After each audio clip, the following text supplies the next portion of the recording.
Bonjour et bienvenue à ce nouveau Café des Lyonnes. Bonjour Guilla. Bonjour Alexandra. Alors aujourd'hui je suis ravie d'accueillir à l'Intercontinental, notre lieu labellisé, Guilla Clara Kessou.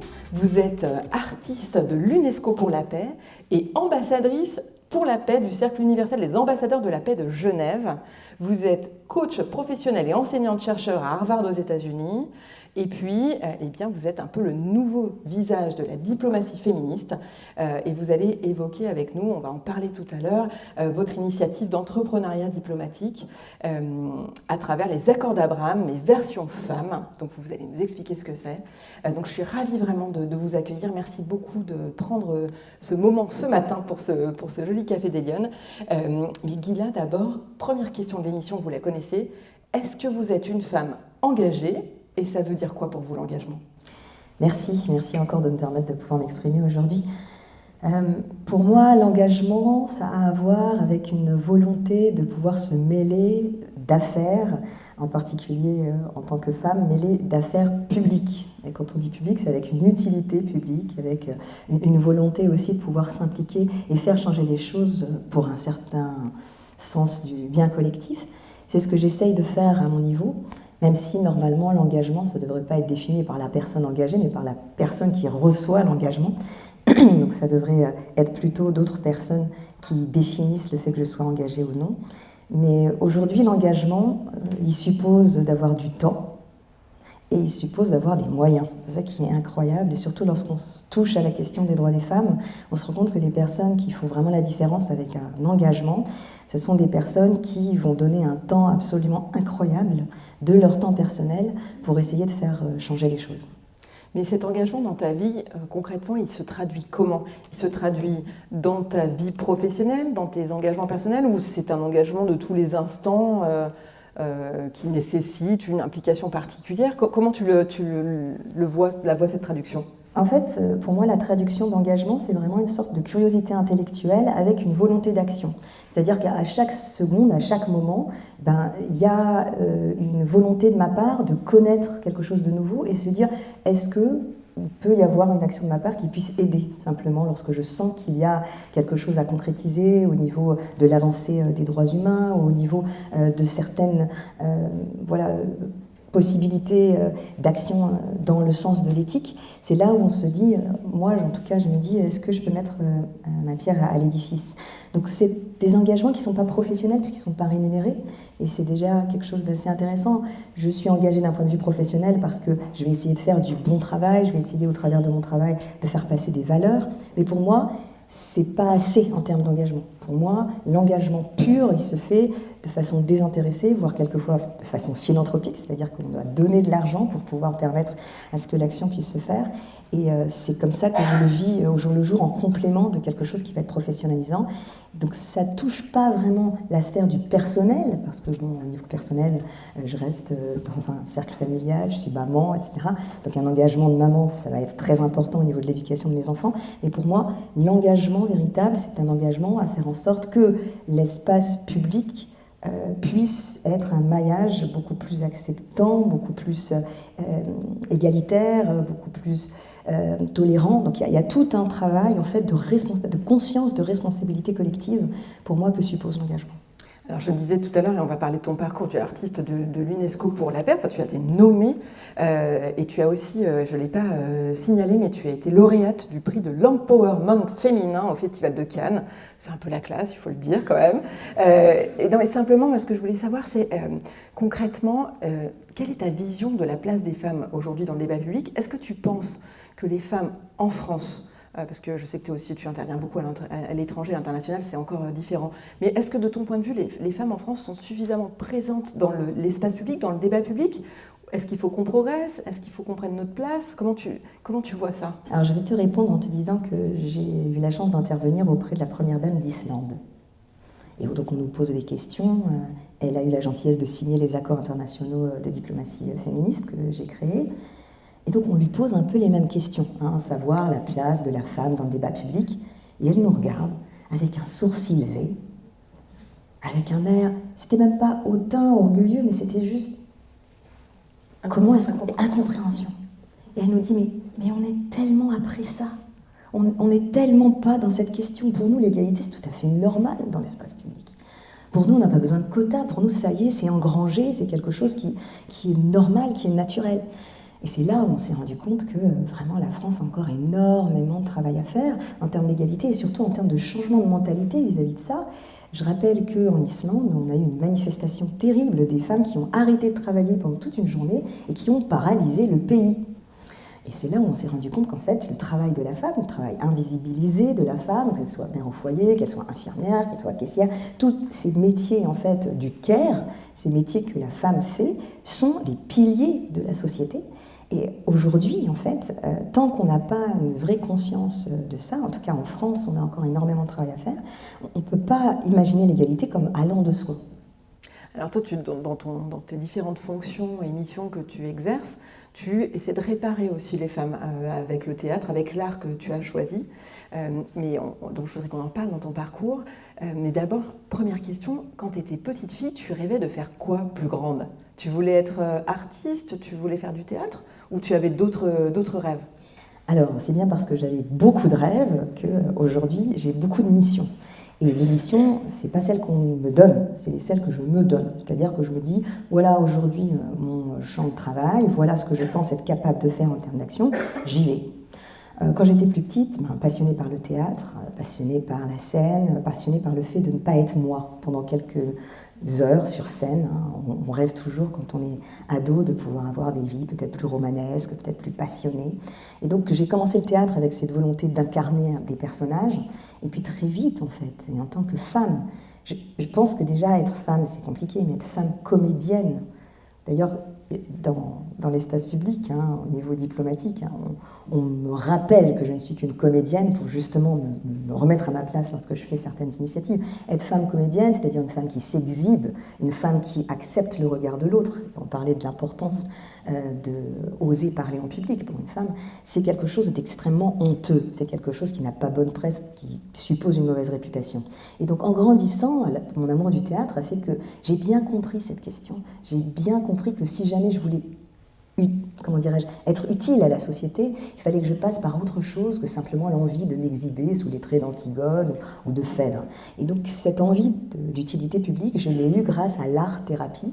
Aujourd'hui, j'utilise le théâtre pour pouvoir aider des personnes victimes de syndrome post-traumatique, donc des populations qui ont souffert de génocide, des personnes qui, par exemple au Congo, qui ont vécu des violences sexuelles. Donc on répare, on a tout un acte de résilience par l'art-thérapie, en proposant aux gens ou alors d'écrire un texte et de bien le dire, de pouvoir le mettre en bouche, et donc en faisant ça, faire un acte de catharsis, ou alors en proposant à des personnes, des femmes en particulier, de jouer un rôle. Je parlais du rôle d'Antigone, par exemple. Une femme qu'on va mettre sur scène et qui va pouvoir, par les mots d'Antigone, exprimer sa rage contre la société, sa rage contre l'homme qui l'a violée, sa rage contre même la destinée. Elle va être guérie parce qu'elle va pouvoir exprimer, c'est-à-dire faire sortir littéralement sa bouche le mal. Et c'était Freud qui disait qu'une fois que le mal est nommé, en fait, il existe, et donc il peut être réparé, il peut être corrigé, il peut être guéri. Et c'est Boris Cyrulnik qui a écrit un très beau livre, Mourir de dire. Et c'est vrai que c'est cette idée-là. Si on ne permet pas de donner la parole, et quel est l'art le plus total de donner la parole si ce n'est le théâtre, si on ne donne pas la parole aux victimes, eh bien il y a tout un acte de résilience, un acte de réparation qui ne peut être fait. Alors raconte-nous ton parcours. Donc, tu rêvais de faire plein de choses. Alors finalement, tu t'es dirigée vers quelles études? Parce que tu as fait des études de lettres assez poussées. Alors, je rêvais de théâtre. D'accord, j'aimais beaucoup Louis de Funès, donc je voulais faire rire. Et puis, bien sûr, j'aimais aussi toutes les classiques, les pièces de théâtre, passionnées, etc. Donc j'ai fait le conservatoire. Et puis après le conservatoire, s'est posé la question de savoir est-ce que je continue passivement d'attendre d'être choisie, faire des castings où on me regarde si je suis assez grande, si j'ai un sourire assez grand, si je corresponds aux mensurations du personnage tel que le metteur en scène. À l'époque, il n'y avait pas beaucoup de femmes metteurs en scène. Donc, le metteur en scène regarder avec un bon œil, ou alors est-ce que je reste active et je choisis moi de pouvoir mettre en scène, de pouvoir produire. Donc c'est ce que j'ai choisi avec cette volonté d'art-thérapie, mettre sur scène des personnes qui ont souffert. À l'époque, je voulais beaucoup mettre sur scène des personnes rwandaises qui avaient vécu, surtout contre la désinformation. Donc je rencontre des amis producteurs de mes parents, producteurs de films, producteurs de théâtre, et ils me disent « Oui, bon, c'est faisable, c'est quoi ton budget ?» Budget. C'est une pièce de théâtre que j'ai pas lue. Moi, je venais du monde de l'hypocagne, la cagne, théâtre, dans le conceptuel, intellectuel total, la beauté, donc j'étais très loin de réalité, je dirais, matérielle, et surtout financière. Donc ils m'ont dit avec un air dédaigneux, va apprendre. Donc j'ai fait l'ESSEC. Et pendant 3 ans, j'ai pleuré sur la finance, la comptabilité. Et puis, au bout de 3 ans, j'ai su ce que c'était qu'un business plan. Et j'ai commencé à rédiger des documents me permettant d'avoir un budget. Et là, j'ai commencé à mettre en scène, à produire mes propres spectacles. Et je suis tombée sur une pièce de théâtre qui s'appelle Le procès de Cham-Gorod. Je ne sais pas si vous la connaissez, elle est très peu connue. Mais cette pièce de théâtre est formidable parce qu'elle met Dieu en procès pour ce qui s'est passé pendant la Deuxième Guerre mondiale, en montrant comment est-ce que l'auteur est en capacité de dire à cette transcendance comment tu as osé laisser se faire massacrer toute une population sans rien faire. L'auteur, c'est Elie Wiesel, le prix Nobel de la paix. Et je me dis, voilà un survivant qui utilise le théâtre pour pouvoir transmettre sa souffrance, pour essayer de mieux informer le public. Il faut que je puisse l'interviewer.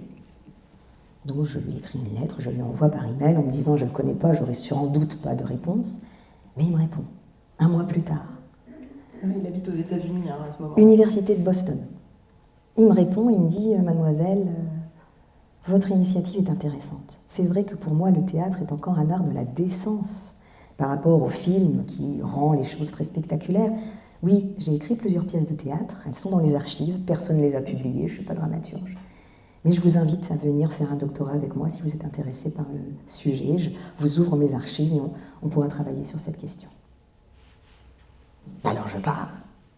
Je pars aux États-Unis, je pars à l'université de Boston, je travaille avec lui pendant 5 ans. Et puis j'essaye de comprendre, au travers des conclusions de mon doctorat, comment le théâtre peut aider ces populations de survivants.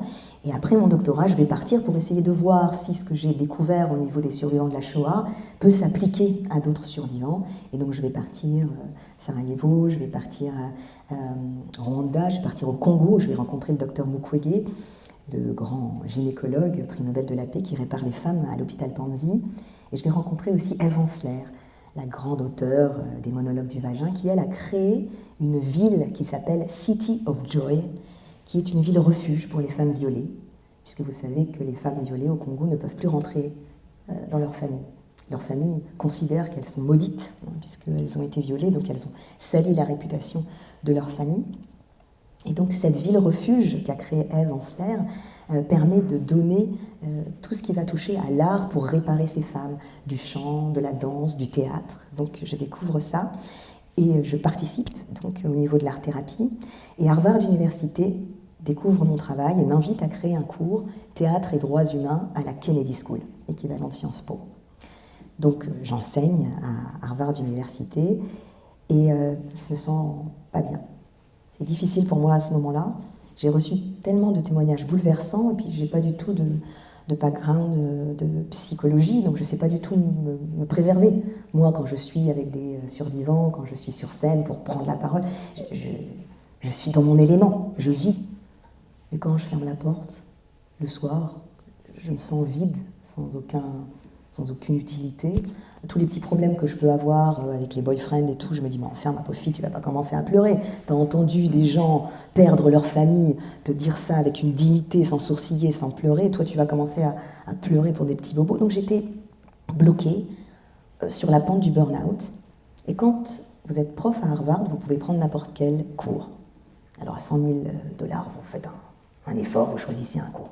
Donc je regarde le catalogue et je tombe sur ce cours sur le bonheur d'un certain Tal Ben-Shahar.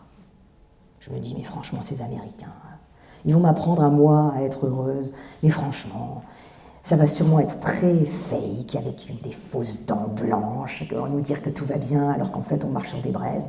Donc très critique. Je me dis, je vais m'inscrire à ça rien que pour leur montrer que ça sert à rien. Et je m'inscris à ce cours de psychologie positive qui a été le cours le plus populaire de l'université d'Harvard. On a eu à peu près 5000 étudiants. Et donc je découvre qu'en fait la psychologie positive n'est pas le positivisme. C'est pas marcher sur des braises en disant j'ai pas mal, au contraire.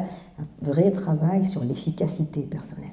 Un vrai travail qui m'a fait comprendre que dans la volonté de donner, et ça on le voit beaucoup chez les femmes, dans la volonté de donner à l'autre, il ne faut pas s'oublier. Parce qu'on donne mal, on ne donne pas vraiment à la hauteur de ce qu'on pourrait donner si jamais l'intermédiaire n'est pas préservé. Donc fabuleux, hein, la psychologie positive se base sur des fondements scientifiques, sur des fondements de neurosciences, et sociologie, psychologie, etc. Donc je vais le voir à la fin du séminaire, je le remercie, je lui dis vraiment que grâce à lui, j'ai réussi à aller mieux. Et il me dit, quand je lui explique un peu mon parcours et ce que je fais, il me dit oui, ce que vous faites c'est très gentil, c'est très bien, mais si vous voulez vraiment un changement sociétal, si vous voulez faire une vraie transformation, il faut ne pas donner seulement la parole aux grands brûlés. Il faut que vous alliez là où se prennent les décisions. Il faut que vous alliez dans les institutions, dans les entreprises. Et il faut que votre travail au niveau de l'expression de soi, au niveau de la communication non violente, vous puissiez le faire là où on en a besoin. Il faut que vous vous formiez au coaching. Et donc c'est grâce à lui que je me suis formée au coaching avec 3 aires de spécialité, la négociation, l'intelligence émotionnelle et puis la psychologie positive. Et donc aujourd'hui, je partage mon temps entre cet engagement que tu mentionnes, qui est un engagement non rémunéré au travers de l'UNESCO. C'est d'ailleurs Elie Wiesel, mon mentor, qui m'a nommée auprès d'Irina Bokova en 2012. Et puis, le reste rémunéré, c'est le coaching que je fais, secteur public, secteur privé, en face à face avec une personne que je coach. Ça peut être des ambassadeurs, ça peut être des directeurs ou dirigeants d'entreprise, ou alors des formations. Et là, on travaille sur des formations à l'intelligence émotionnelle, etc. En plus de ça, au-delà de ça, c'est que ce qui est assez singulier, c'est que tu as décidé de t'engager à nouveau sur une nouvelle mission, une nouvelle idée, cette idée, cette notion de diplomatie féministe. Est-ce que tu peux nous expliquer ce qui a guidé cette première idée et le chemin que tu as parcouru depuis, parce que tu navigues à travers le monde avec efficacité sur ce chemin que tu as entrepris? Ça va faire 5 ans que j'ai créé le forum Feminavox, qui est un forum lors de la Journée internationale des droits des femmes, le 8 mars, sous l'égide de l'UNESCO. Et c'est un forum qui donne la parole à une trentaine d'intervenants chaque année, allant du docteur Mukwege, prix Nobel, ou alors Ingrid Betancourt, ou alors la grande-duchesse de Luxembourg, on a eu des premières dames, etc. Donc à chaque fois, il y a des gens très médiatiques, mais surtout, ces gens médiatiques, ils m'aident à pouvoir attirer le public pour que le public connaisse des gens qui sont des activistes sur place, sur le terrain, et qui œuvrent pour les droits des femmes, qu'ils soient hommes, qu'ils soient femmes. Et là, on a vraiment, ça va du Congo, en Iran, Afghanistan, etc. Donc ça fait 5 ans vraiment que je travaille sur ces questions-là. Et j'ai eu la chance de pouvoir coacher pas mal de femmes, notamment l'ambassadrice des Émirats arabes unis. Et c'est vrai qu'en discutant, je disais, mais pourquoi les accords d'Abraham ont été faits uniquement par des hommes qui ont, comme d'habitude, autour de la table de négociation, signé un accord essentiellement commercial? Il faudrait qu'il y ait l'équivalent au niveau féministe. Tu peux peut-être nous rappeler ce que sont les accords d'Abraham? Bien sûr. Les accords d'Abraham, ils ont été signés en 2020 à l'initiative de Donald Trump avec les représentants des gouvernements du Bahreïn, des Émirats arabes unis, du Maroc, d'Israël et du Soudan. Donc ils étaient à la table des négociations et ils ont signé ces accords qui permettaient des échanges non seulement commerciaux mais touristiques aussi entre les différents pays. Et c'est vrai que comme ces différents pays n'avaient pas d'accord officiel pour pouvoir, on va dire, permettre des échanges internationaux fluides, donc c'est une sorte de, bon, je dirais pas d'Europe, mais en tout cas d'aide à la fluidité du marché entre ces pays du Moyen-Orient. Et donc c'était très bien parti. À en croire Donald Trump, je l'ai entendu dire ça hier, s'il était resté président, l'Iran aurait aussi fait partie des accords d'Abraham. C'est à mettre avec des guillemets. En tout cas, c'est vrai que c'était bien parti pour le Moyen-Orient parce que ça a très bien pris au niveau économique, au niveau touristique, les frontières se sont levées et c'est vrai que c'était un élan qui était réel. Bien entendu, avec peu d'échanges culturels, c'est-à-dire que le but n'était pas de mieux connaître l'autre, le but c'était essentiellement des échanges de marchandises en termes d'aide à l'export et d'importation. Et donc c'est vrai que je me disais pourquoi est-ce que ça doit être encore des hommes qui vont venir au Moyen-Orient décider des échanges internationaux commerciaux. Je me suis dit pourquoi est-ce qu'on ne ferait pas ça avec des femmes. Et là, j'ai été encouragée, on m'a dit mais vas-y, t'as qu'à le faire. Alors, le t'as qu'à le faire, c'est jamais facile. Surtout que c'est quelque chose de tellement politique que vous pouvez bien imaginer qu'il faut absolument enlever la casquette UNESCO.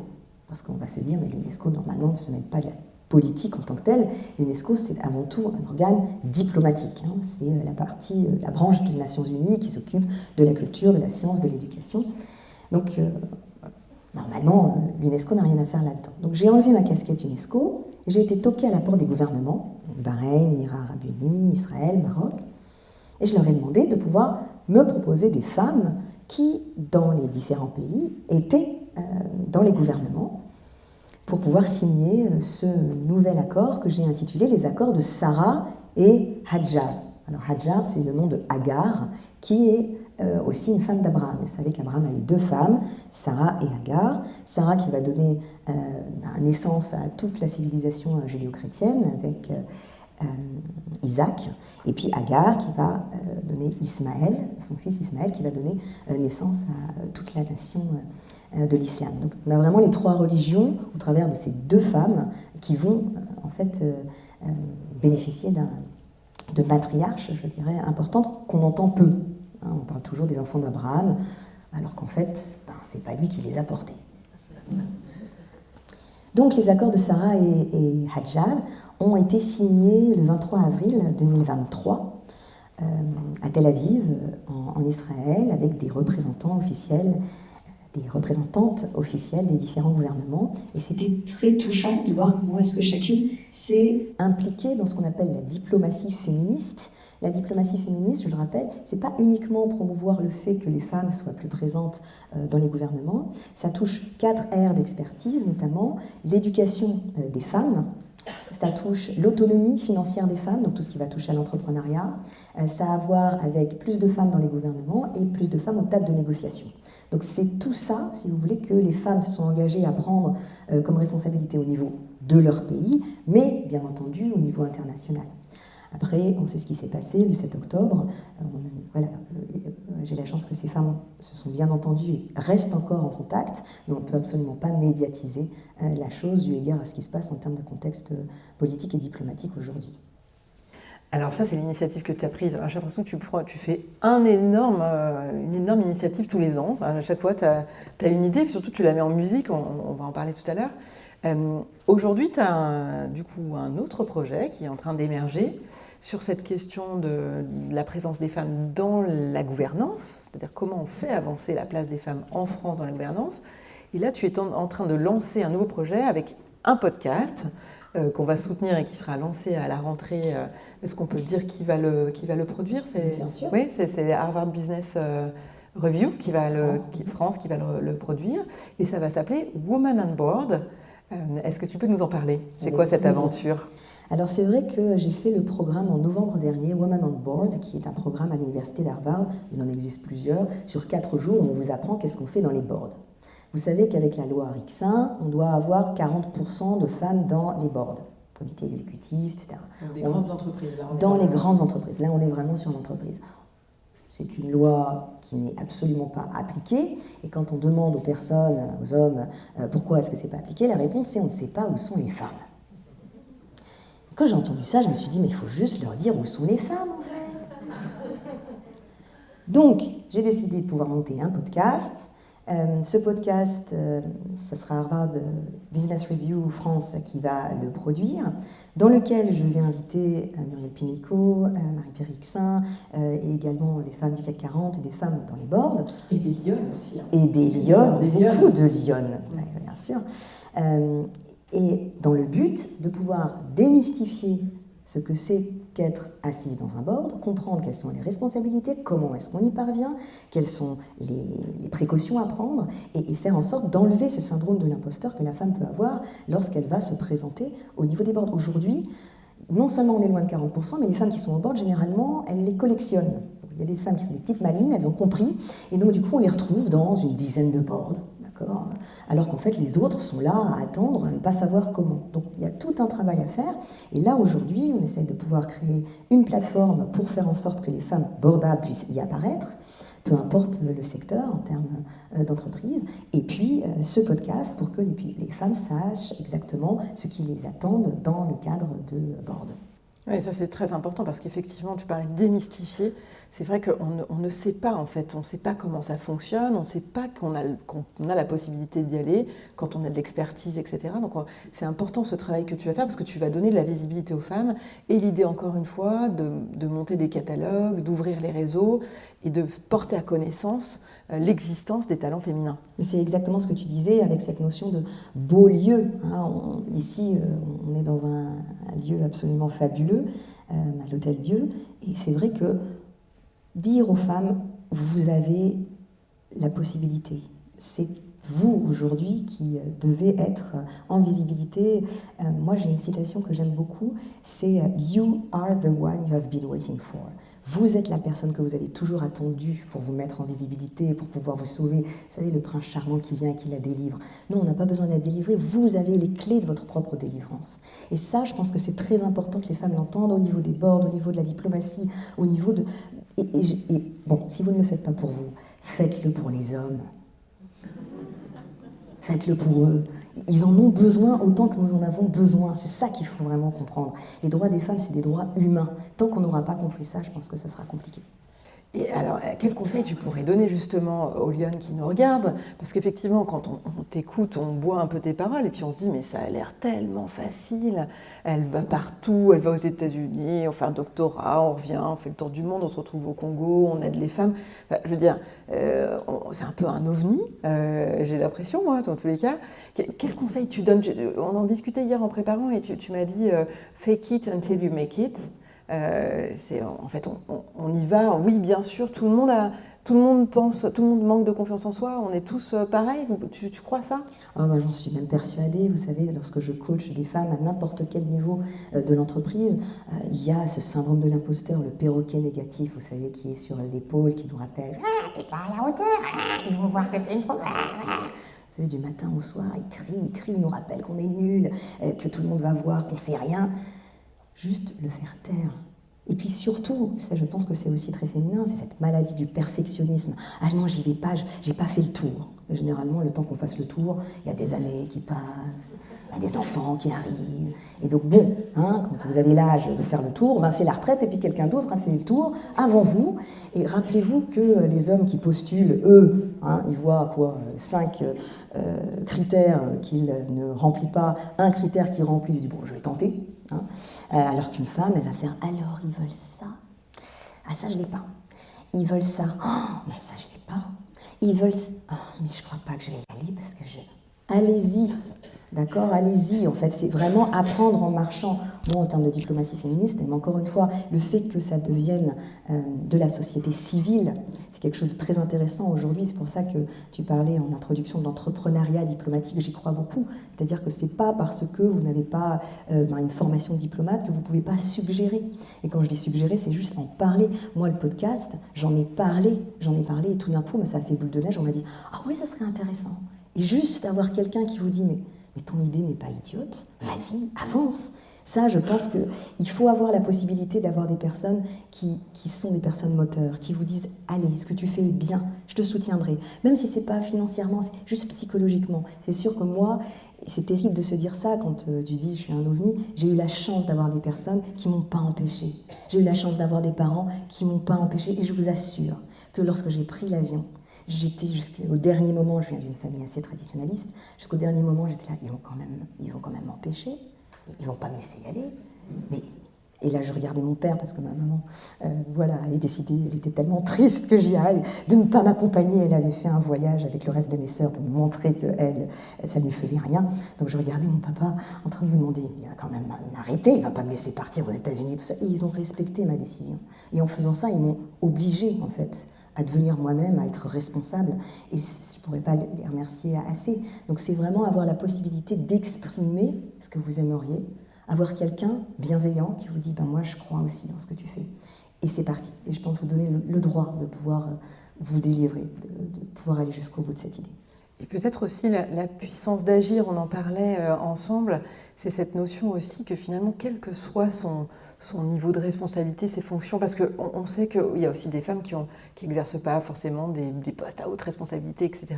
Moi, j'en rencontre beaucoup qui me disent, mais moi, finalement, je ne sers à rien, je ne suis personne, donc finalement, je ne peux rien faire d'intéressant dans la vie. Comment on lutte contre ça? Parce que c'est pas vrai, il faut leur dire aux femmes. Bien sûr. Et moi, dans les coachings que j'ai tout type de femmes, d'hommes en termes de niveau de hiérarchie. Et je l'entends souvent aussi, cette volonté de ne rien faire parce qu'en fait, je représente rien. En fait, je fais un exercice qui s'appelle Ikigai, I-K-I-G-A-I. Peut-être que certaines connaissent. L'ikigai, il est très intéressant. Il propose de répondre à 4 questions simples. Ikigai, ça veut dire raison d'être en japonais. Et c'est vraiment pour vous permettre de vous situer. La première question, c'est qu'est-ce que j'aime faire? Qu'est-ce qui me met en énergie? Ça peut être de la lecture, ça peut être du sport, ça peut être des rencontres. Donc, qu'est-ce que j'aime faire? La deuxième question, c'est quels sont mes talents? Dans quoi je suis bon? Dans quoi je suis fort? Qu'est-ce que j'arrive à faire? Dans quoi je suis doué? La troisième question, c'est pourquoi je suis payée? Et ça, c'est très intéressant parce qu'on se rend compte que je suis payée pour quelque chose qui n'a rien à voir avec ce que j'aime. Ou alors qui n'a rien à voir avec ce dans quoi je suis douée. Et puis la quatrième dimension, c'est quels sont les besoins du monde qui m'intéressent pour que je puisse m'impliquer, pour que je puisse m'engager.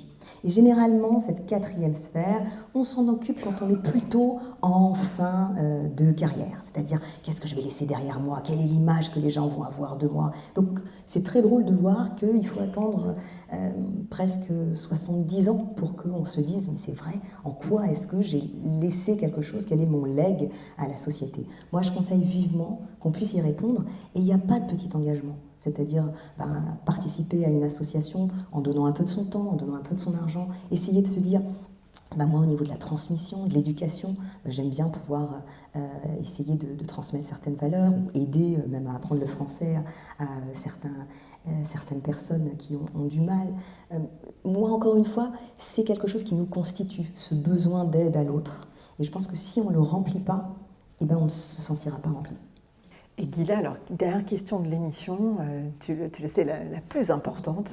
Si tu avais une baguette magique, mais je pense que tu ne crois pas trop aux baguettes magiques, si tu étais en responsabilité demain, si tu étais ministre, quelles mesures, toi, tu prendrais pour que les femmes soient plus présentes, plus visibles dans le débat public, dans l'espace public? Alors, c'est toujours la question de la résolution. Qu'est-ce qu'on va proposer comme résolution? Je rappelle que le mot résolution, ça vient du latin resolutio, qui veut dire dénouer. Il y a une tension, donc on essaye de dénouer, on essaye de démêler, on essaye de détendre cette situation de tension. Et c'est vrai que par rapport à ce que tu dis, l'idée, ce serait de faire en sorte d'enlever toute la possibilité d'invisibilité des femmes par une prise de décision, une résolution. Le problème des résolutions et des décisions, c'est que c'est très bien sur le papier. On a parlé de la loi des 40%, c'est pas appliqué.